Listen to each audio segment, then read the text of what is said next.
Jói, komið naustu fyrir fjall, hyrði stigin 3. Hvernig líður eftir leik? Ég ætla bara mjög ánægður með að hafa komið hérna og sigrað. Það var drullu erfið leikur fyrir okkur. Við vorum ekki upp okkar besta í dag og þá fáum við alveg fullt af færum til að skora sem við nýtum ekki. En bara mjög sáttur við að sigra, sérstaklega þegar maður er ekki alveg sinn besta leik. En ég vil bara hrósa Selfyssingum, ég finnst þeir bara mjög flottir og mikill kraftur í þeim og margir flottir strákar. Einmitt. Nú eru þið komnir aftur á toppinn. Hvað sem þið stefna á því að enda, býst þið við? Já, við stefnum á því og sjálfsögðu bara eins og hin liðin sem eru þarna í baráttunni.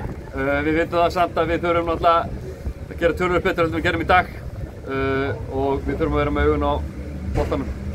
Varstu ósáttur kannski með færin sem þið klúruðu? Þið fengur nokkuð góð færi einum á móti Róberti Plakala og náðu ekki alveg að setja hann? Já, það hefði allavega róað aðeins töðunar að setja annað markið. Ég verð að viðurkenna það og við fáum náttúrulega alveg dauða færi.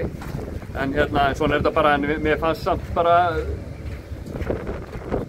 svona heilt yfir kannski að skilja vinna þennan leik, ekki það, en spilamennska var ekki upp á besta út á vellinu. Einmitt. En allavega sigur er sigur. Já, sigur og líka höldum hreinu. Það er góð tilbyrning frá því síðustu leikjum með okkur, þannig að það er bara ánægður með það. Einmitt.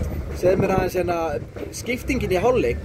Breki meiddur og Reynir inn á, eða var þetta bara taktísk skipting? Nei, þetta var rauninni bara smá taktísk skipting. Þannig að svona vildum við kannski halda aðeins í boltan og þá kannski aðeins bara meira það að senda boltan fram á við.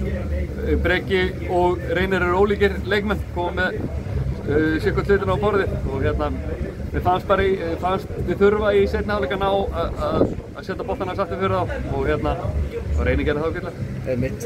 Nú voru þið mjög duglegir í glugganum, fenguð til eitthvað hvorki meira en 5 manns. Er þetta að hugsa að bæta við eða er þetta komið gott? Þetta er komið gott, en við náttúrulega vorum líka að missa leikmenn, þannig að við erum í rauninni bara þannig séð nokkurn veginn með sama fjölda leikmennum og við vorum með fyrir gluggan sko. Einmitt. Herru, bara takk kærlega fyrir viðtalið og til hamingju með sigurinn.